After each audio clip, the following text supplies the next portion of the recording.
First of all, I would like to thank those who have invited me. This is a great privilege to be here and talking to you. Прежде всего хочу благодарить тех, кто меня сюда пригласил. Я очень рада быть здесь, для меня это честь. And it is not my first time in Moscow, but I hope I will come again many more times, because I hope that we will be able to work together. Natasha very kindly has listed my contributions to the profession and to the discipline. Это не первый раз, когда я в Москве. Я надеюсь, что я еще много-много раз в Москву приеду, потому что у нас будет возможность поработать вместе. И Наташа уже упомянула мои профессиональные заслуги. But I would like to point out that although I have led all the projects that have produced those contributions, that is the work of many professionals like you. It's not my work. Is the work of all those from more than 30 countries who have developed ideas, who have tested them, who have come all together to develop something that we all can share so that we can support each other. И должна сказать, что несмотря на то, что я руководила проектами, не только я одна их выполняла. Это работа всех тех, кто так же, как вы, принимает участие в работе над этими достижениями. Всех тех людей из более чем 30 стран, которые приходили со своими идеями, внедряли их, пробовали, тестировали, которые потом превращали их в то, что сегодня нас ведет к современным подходам. Inter pares, the name of the project that I lead since 1998, means among peers. That is, there is not a prevailing point of view.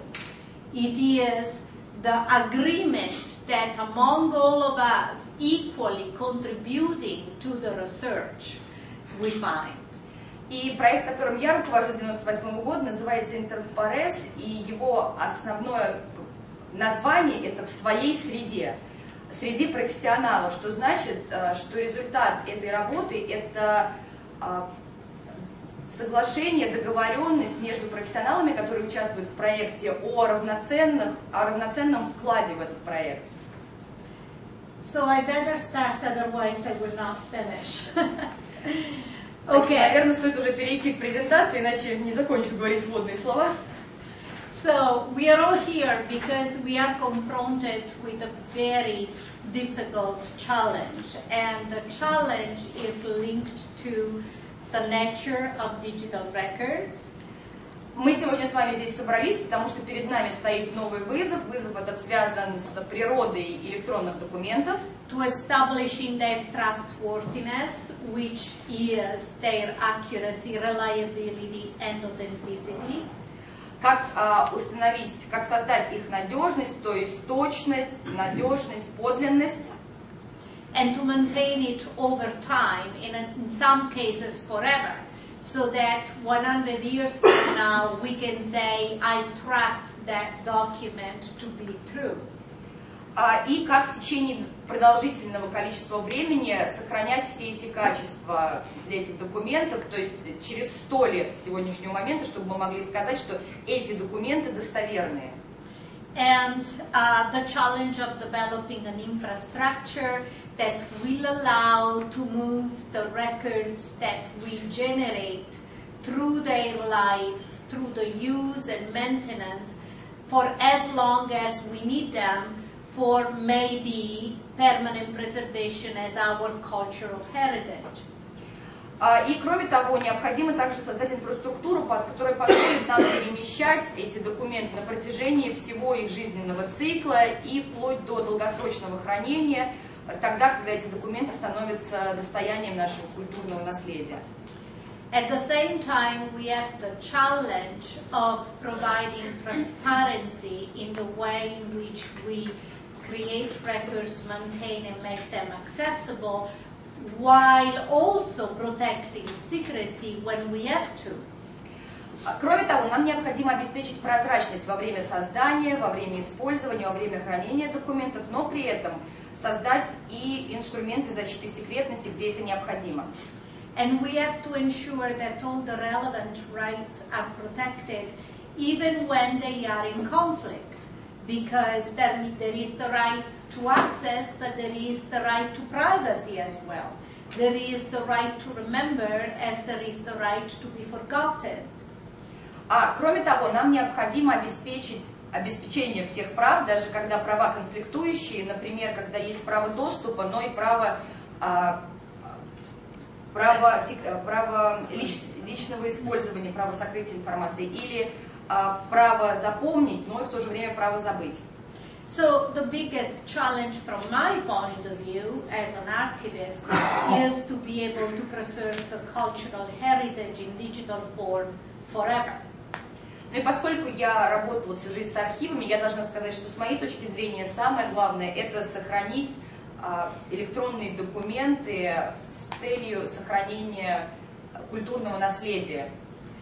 So, in meeting all these challenges, there are some principles that we need to respect. And the first one is that we cannot allow technology to drive the solutions to the problems that we have. Но есть определенные принципы, которые мы должны уважать. Прежде всего, мы не должны позволять технологии руководить нами при принятии решений. It is the needs of the people and it is the needs of the disciplines and of the professions that need to drive technology, not vice versa. Существуют человеческие необходимости, потребности у определенных предметов, областей профессиональных знаний, и именно они должны руководить и помогать нам избирать решения.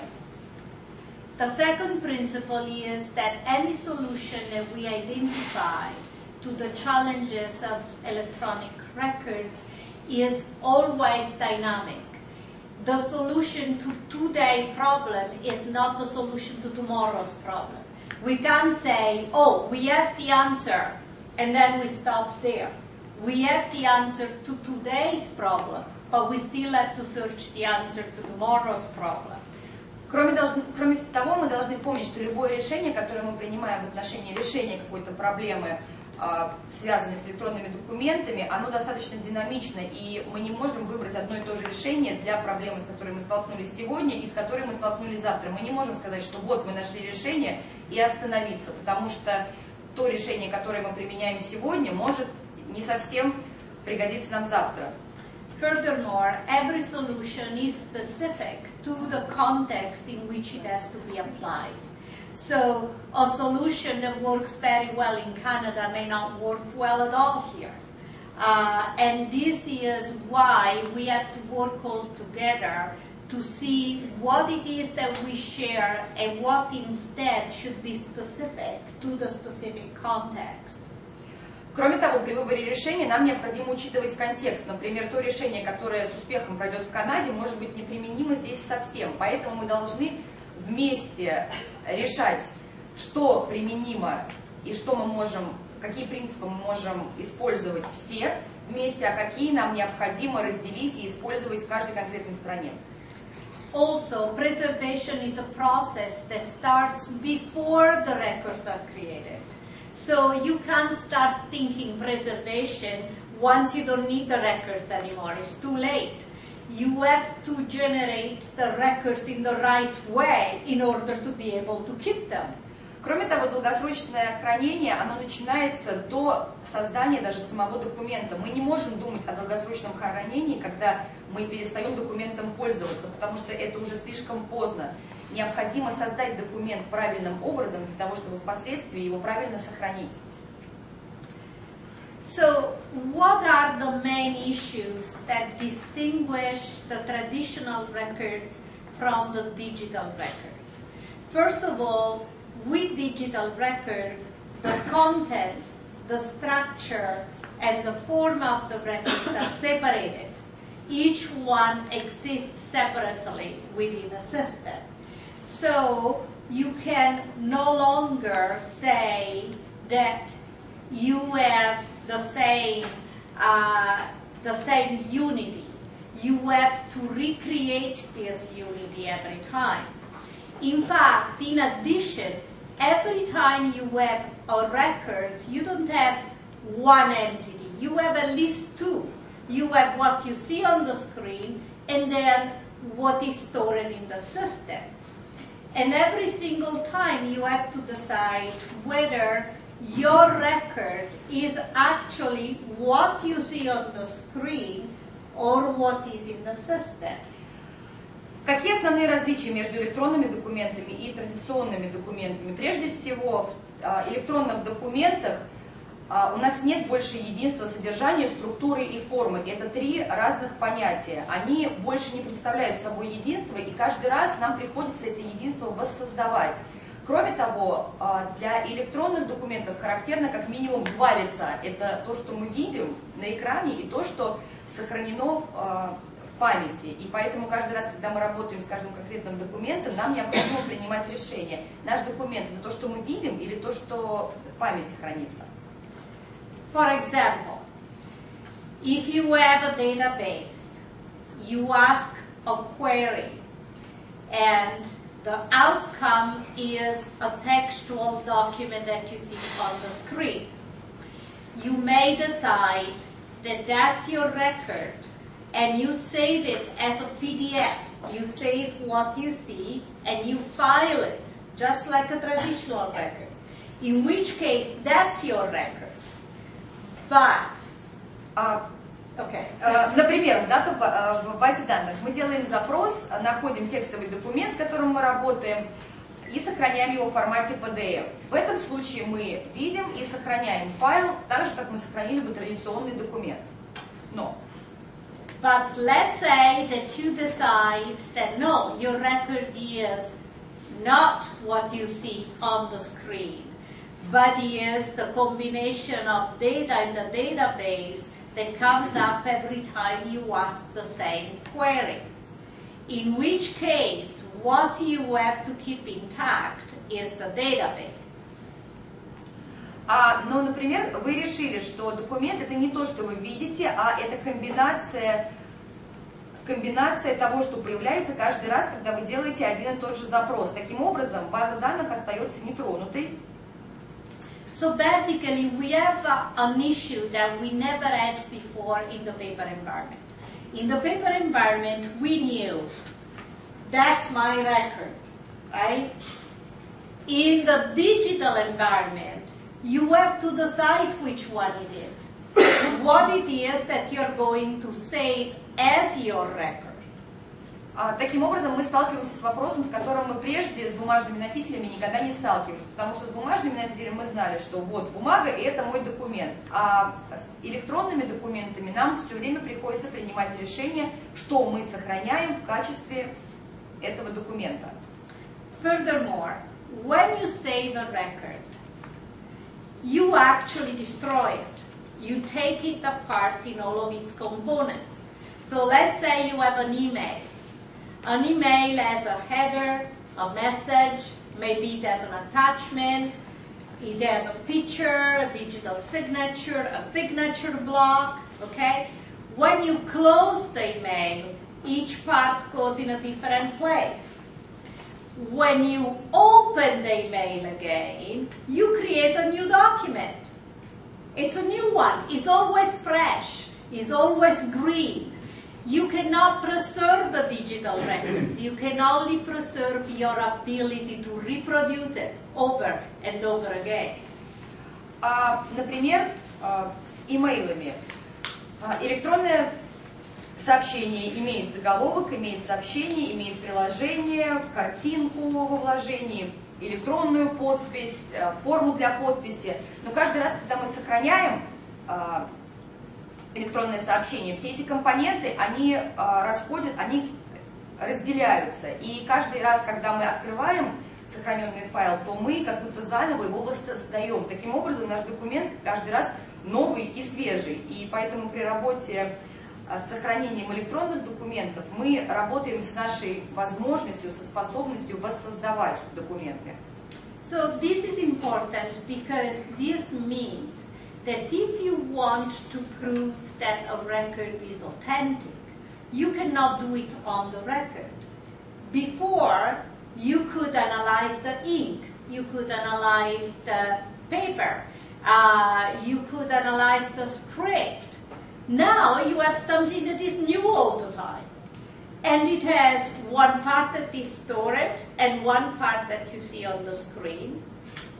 And so the only way of proving authenticity is to rely on circumstantial evidence.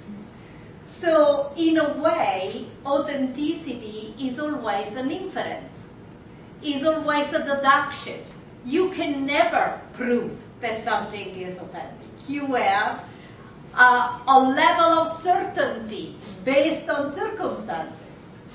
Поэтому становится трудным установить достоверность, аутентичность документа. Если раньше мы могли провести анализ чернил, анализ бумаги, анализ шрифта, то теперь у нас фактически есть два разных документа, один, который мы храним, второй, который мы видим на экране. И поэтому нам все время приходится полагаться на сопутствующие обстоятельства, и предположение о достоверности, о аутентичности является все время нашим предположением, нашей степенью уверенности. This is especially important because if the trust that you have in a record is based on circumstances, you need to know those circumstances from the moment the record is generated. If you have a gap, a hole in the history of the record, you can't trust it anymore. Поэтому нам очень важно иметь уверенность и знать надежность обстоятельств. То есть нам необходимо быть знакомым с документом с момента его создания. Если у нас если мы знаем не всю историю существования документа, то нам становится сложно доказать его аутентичность. Now, to make your life a little bit more difficult, increasingly individuals and organizations choose to keep their records online rather than safe within their own in-house system. Теперь, чтобы еще немножко усложнить жизнь, некоторые частные лица и организации предпочитают хранить свои документы онлайн, вместо того, чтобы хранить их у себя в своих корпоративных системах. And they do it for several reasons. They do it for backup, they do it for collaborating when they are in different geographical places, for distributing the material among many people, for record keeping, for long-term storage, for keeping archives, and mostly for email. Ну и делают это по разным причинам, для того, чтобы создать резервные копии, для того, чтобы можно было работать совместно, особенно когда коллеги находятся в географически разных точках, для распространения документов по информации, для управления документами, для длительного хранения, для хранения архивных документов и, конечно, прежде всего для использования посредством электронной почты. For example, the police in Los Angeles now has all of its records stored online. And you would say, ooh, the police records online? This is very dangerous. So of course what they do is a risk-benefit analysis. Why is good having them online? Well, first of all, because the police across the country can all look at the same information.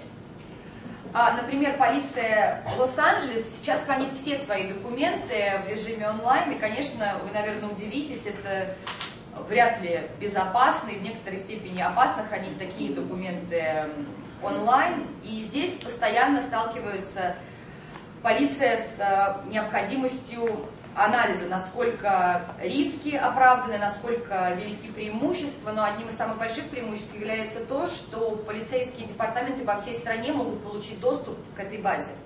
Second thing, most of the evidence that is used by the police these days is photographic evidence. And photographs, especially crime scenes photographs, take an enormous amount of storage space. And they just cannot afford it. Кроме того, большая часть доказательств, которые сейчас используются полицейскими департаментами, это фотографические материалы, и они, конечно, очень много весят, и занимают огромное количество места для хранения. При этом ценность тех фотографий, которые были сделаны в частности на месте преступления, неоспорима. So we did a survey throughout North America, which would be interesting also to do in Russia. We had many findings, but one of the findings is that the two most important reasons for putting records online are reducing the cost of keeping records and increased amount of available storage. Мы провели исследование в Соединенных Штатах, его результаты, конечно, очень интересны. Было бы интересно и в России провести подобные исследования для того, чтобы получить ответы на подобные вопросы. Конечно, мы сделали много выводов, много заключений, но два самых основных были такими, что люди хранят документы в онлайн-среде, прежде всего для того, чтобы снизить расходы и для того, чтобы увеличить пространство для хранения.